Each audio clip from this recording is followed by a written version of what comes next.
আসসালামু আলাইকুম। এই ভিডিওতে আমি কথা বলবো কমপ্লিটিং সেন্টেন্সের 8 নম্বর রুলটি নিয়ে। আর 8 নম্বর রুলটি হচ্ছে টু ডট ডট টু। আর টু ডট ডট টু এর বাংলা হচ্ছে এত ডট ডট যে না এরকম। আর এটা হচ্ছে টু ডট ডট টু দিয়ে হচ্ছে সিম্পল সেন্টেন্স গঠিত হয় এবং এটা একটা নেগেটিভ অর্থ দেয় বা নাবোধক অর্থ দেয়। আর এর স্ট্রাকচারটা হচ্ছে প্রথমে সাবজেক্ট বলবে, তারপর বার বলবে, তারপরে টু, তারপরে অ্যাডজেক্টিভ বা অ্যাডভার্ব, তারপরে টু, তারপর হচ্ছে ভার্বের বেস ফর্ম প্লাস বাকি অংশ। আর হচ্ছে তাহলে আমরা দেখতে পাই টু এবং টু এর মাঝখানে অ্যাডজেক্টিভ বা অ্যাডভার্ব থাকবে। প্রথম সাবজেক্ট ভার্ব, তারপর টু, তারপরে অ্যাডজেক্টিভ বা অ্যাডভার্ব, তারপর টু, তারপর ভার্ব, তারপরে বাকি অংশ। আর ভার্বটা হবে হচ্ছে ভার্বের প্রেজেন্ট ফর্ম বা ভি অন।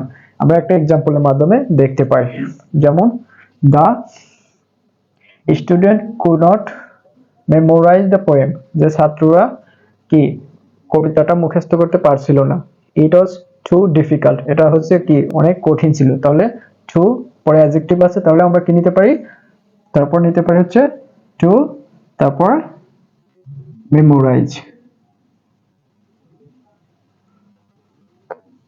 অর্থের সাথে সমন্বয় করে আমরা কমপ্লিট করতে পারি। তাহলে এটা কি ছিল, যে খুব এত কঠিন ছিল যে মুখস্থ করার ক্ষেত্রে, বা খুবই যে the student could not memorise the poem, it was too difficult to memorize, এটা মুখস্থ করা খুবই কঠিন ছিল বা মুখস্থ করা অসম্ভব।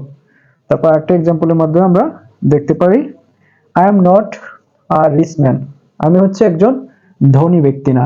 তাহলে the car is too expensive, তাহলে গাড়িটা কি খুবই এক্সপেন্সিভ বা ব্যয়বহুল। তাহলে এখানে হচ্ছে প্রথমে কি সাবজেক্ট আছে, তারপরে ভার্ব আছে, তারপরে ট্রু আছে, তারপরে অ্যাডজেক্টিভ আছে, তারপরে আমাদের টু নিতে হবে। তাহলে অথবা আমরা বাক্যের সমন্বয় করার জন্য কিছুটা এক্সট্রা কিছু নিতে পারি। For me expensive, for me